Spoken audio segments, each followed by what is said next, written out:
So hello everyone, तो क्या हालचाल? Welcome back again at your channel. Now today's we are learning part 2 of the series grammar noun. This is a very crucial and difficult. Yes, this is a difficult, but here the your Ashraf sir is state then this is not difficult. I make them easy. What is the topic today's? The topic is a case. So what is case? Case is the noun case. We are learning before video the part 1 the noun. What is a noun? What's the parts of noun? What the number? What the genders related the noun? Now today's the video is coming. तो आज मैं आपके लिए video लेकर noun case. आज यार जो difficulties लोग समझा नहीं पाते ना एकदम दिमाग में फिट कर दूंगा. एंड वीडियो को लास्ट तक देख कर देखो यार. लास्ट में एजुकेशन से रिलेटेड कुछ मोस्ट इंपोर्टेंट क्वेश्चन दूंगा जो एसएससी सीजीएल में भी आपको सपोर्ट करेंगे. Now let's start with videos. The noun. What is noun? What the base of noun?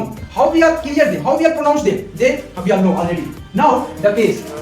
Noun case. What is first of all know कि case होता क्या है? सर होता क्या है? मैं कहता हूँ बताओ. Case कुछ नहीं. Yes कुछ. Case is a relation. Case एक संबंध है यार और कुछ नहीं समझो. अगर कहीं भी केस की बात आए और कहीं भी रिलेशन दिखे तो कह दिए noun case. What is it? Noun case है. कैसे? देख लो यार यहाँ पे समझो यार रोहन है और यहाँ पे जूली है और जूली ना उस क्लासमेट है. अब ये रोहन जैसे कि रोहन देख रहे हो रोहन देख रहे हो ये इस्माइल मान रहा है क्लासमेट. तो एज है ये क्लास में बैठा है और मतलब जूली अपना मतलब क्या क्या क्या सोच रहे हो अभी कुछ मत सोचो. ठीक है अभी पढ़ाई फोकस करो. मैं एग्जांपल बता रहा हूं. तो जूली क्या करती है ना अपनी पढ़ाई करती है. ही फोकस है एजुकेशन बट रोहन समझ रहे हो ना. तो Rohan he like look at them again then Julie को घो दिया. What's problem I looking me. तो रोहन कहता है not your problem I do my work but there have some relation. The relation is a student and student. The relation is a classmate. सहपाठी का relation है. जैसे हमारे ब्रदर एंड सिस्टर सिबलिंग का relation है. जैसे हमारे पेरेंट्स का रिलेशन है. उसी तरह यार जब भी केस की बात आए तो वहां पे कह देना कि अशरफ सर ने बताया था कि वहां पे रिलेशन की बात होगी. यस वहां पे रिलेशन की बात होगी. और जहां पे रिलेशन तो वहां पे तीन टॉपिक समझ लेना यार. There have three types. There have three types. First type is nominative case. Nominative case. What is nominative case? Nominative in Hindi karta karak. Karta karak. What is this sir? कर्ता में काम यार और जो करने वाला पहले समझिए इसको. The child place. यहां जो खेला जा रहा है जो हो रहा है जो कार्य हो रहा है जो कि कार्य हो रहा है खेलने का. And here the laugh the girls laugh the boys run. जो रन से लाफ है प्लेज है ये सब क्या है? क्रिया है, एक कार्य है, एक वर्ब है. अब यहीं पर समझना है कि नॉमिनेटिव किसे कहोगे. नॉमिनेटिव जो बताएगा कि प्ले कौन किया है, हंसा कौन है, क्लास में हंसा कौन है, रन दौड़ा कौन है, सुबह उठ के दौड़ कौन रहा था. तो जो दौड़ रहा था इसका मतलब सब्जेक्ट के बारे में बताया जाएगा. सब्जेक्ट के बारे में बताया जाएगा. काम किसने किया ये हमें बताओ. काम किसने किया ये हमें बताओ. सोया कौन है, स्लीप कौन कर रहा है, रोहन कर रहा है. तो Rohan is nominative. Rohan is nominative. तो यहां पे जो बात होगी there is the child is nominative case. Here is the girls is nominative case. The boys run is nominative case. यार काम को कौन कर रहा है, जो उस वर्क को कर रहा है. There is a case of the nominative. And there is a relation की मैंने बात की थी. यार जूली और रोहन को मत भूलना क्योंकि जूली और रोहन का जो क्लासमेट का रिलेशन था वो सिर्फ सहपाठी का था और किसी और का चीज नहीं था. और कुछ कमेंट में मत करना. Okay next. So here the next case is the vocative case. Vocative case is the I say you just one example and crystal clear this topic. This is a संबोधन कारक. So what should say like संबोधन कारक? I say with my friends at the district magistrate office. But my friend know the district magistrate, but I not know district magistrate. Then my friend tell, oh sir, this is my friend. There was some problem. Please solve them. Then sir is know about me because पहले तो DM मेरे बारे में जानते थे but मेरे दोस्त ने जब मेरे बारे में संबोध कर दिया, मेरे बारे में बता दिया कि ये सर मेरा दोस्त है, ये करता है, इसका ये बैकग्राउंड ये प्रॉब्लम है. देन सर ने मुझसे इंटरेक्ट किया. समझ रहे हो? जो संबोध किया पहले मेरे दोस्त ने. तो यहीं पर उसकी बात होगी कि what are you doing my son. यहां पे देखो पूरा सेंटेंस यार पूरा संबोध कर रहा है. किसको? Just one word. समझना में डीएम का जो मैंने डिस्ट्रिक्ट मैजिस्ट्रेट का एग्जांपल दिया उसको समझना ऐसे है what are you doing my son. मेरे बेटे तुम क्या कर रहे हो. तुम क्या कर रहे हो मेरी बेटी.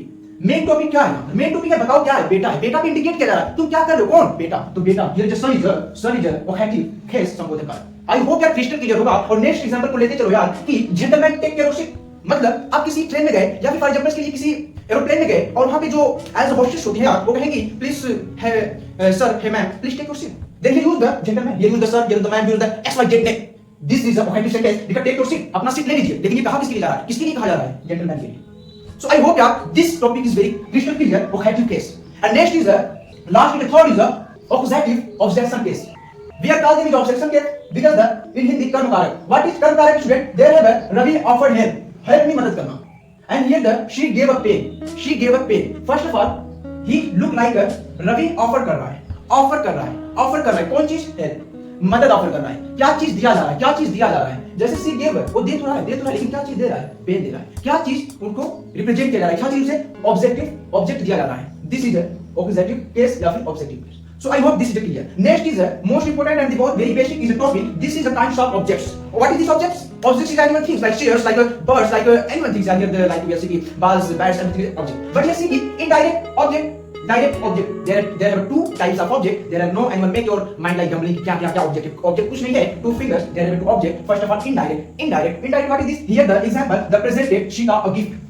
After verb here the presented उपस्थित किया गया, दिखाया गया, किया गया, जो वर्ब जो कार्य हो रहा है उसके बाद ही ऑब्जेक्ट आ जाए जैसे here the Sita after the presented के पास सीता आई तो यहां पे क्या होगा बच्चों इनडायरेक्ट ऑब्जेक्ट। इसमें मैं चीज याद रखने का टिप बताता हूं यार, क्योंकि अशरफ सर के साथ लगे हो तो फिर कुछ ना कुछ मिलेगा ही। तो समझो इस चीज को कि जैसे ही ऑब्जेक्ट आए और हिंदी में बता दो कोई व्यक्ति, बुक खोलोगे पढ़ोगे सोओगे समझ नहीं पाओगे, लेकिन अशरफ सर का ये वीडियो देख लो और इस ट्रिक को समझ लो कि कहीं भी व्यक्ति आ जाए कब वर्ब के बाद कहीं भी व्यक्ति आ जाए तो वहां पे समझ लेना ये इनडायरेक्ट व्यक्ति, यहां मोहन सोहन रोहन आदित्य अनन्या कोई भी हो here is indirect. And direct यार वेरी बेसिक समझ लो एकदम उल्टा, यहां पे कोई व्यक्ति आए और यहां पे कोई वस्तु आए।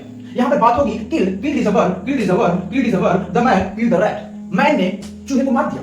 तो यहां पे जो किल का काम किया गया जो वर्ब है, वर्ब यहां पर भी था प्रेजेंटेड का, लेकिन सीता आई उसके बाद क्योंकि उसमें व्यक्ति मैंने एग्जांपल बताया ट्रिक बताया था। एंड हियर द किल के बाद यार अगर रैट आया है या फिर बुक्स आया है या फिर एनीथिंग या बोर्ड्स वगैरह कुछ भी आया यार तो वहां पे कह देना सर कुछ भी नहीं, ये इनडायरेक्ट क्या नहीं, this is a direct object. And this videos and this is the case of the noun, student make more excuses and more difficulty writing their mind how to understand them. I hope यार मैंने पूरा definition लिखने की try नहीं की, definition बताने की try नहीं की, I just try to explain them with example, real life example. I hope this videos makes your all problem about the case is crystal clear, and new videos यार about this series of grammar coming soon. Next for more videos like and share and subscribe our channel and आप boost करने के लिए आप support कर सकते हो, share कर सकते हो। So bye bye.